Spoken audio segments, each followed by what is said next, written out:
Martılar çöplüklerine biz seninle düşürdük. Martılara çöplüklerine biz seninle düşürdük. Şehirlere bomba yağardı her gece, biz durmadan sevişirdik. Şehirlere bomba yağardı her gece, biz durmadan sevişirdik. Acımasız olma şimdi bu kadar, dün gibi çekip gitme. Bırakıp dolanayım ayaklarına, kum gibi ezip geçme. Acımasız olma şimdi bu kadar, dün gibi çekip gitme.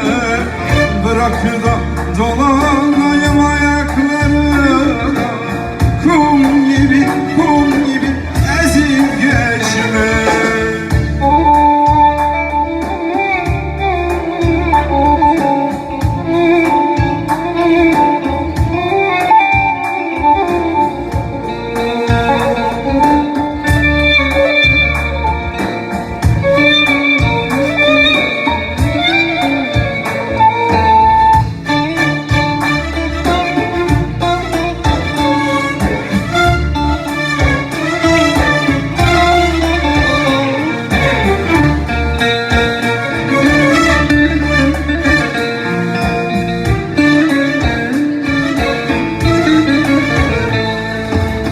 Sonbahardan vardım damlarımıza, biz seninle gülüşürdük.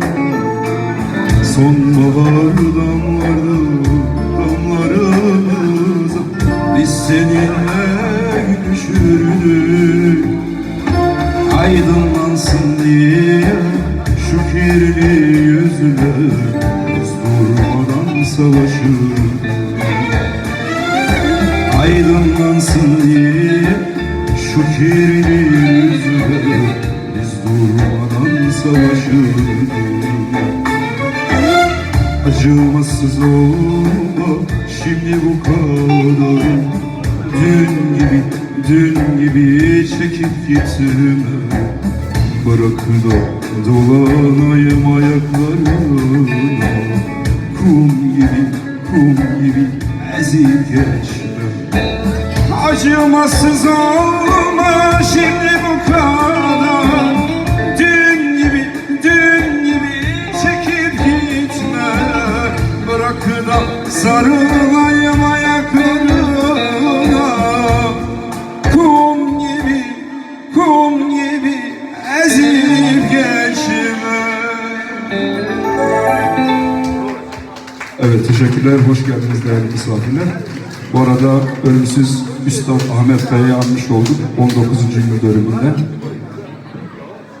Ben kendi grubumla Azat, Şamsargil, Mehmet abim, Yaşar Borcu, hepinize hoş geldiniz diyorum tekrar. Hayırlı uğurlu olsun. Sağ olun.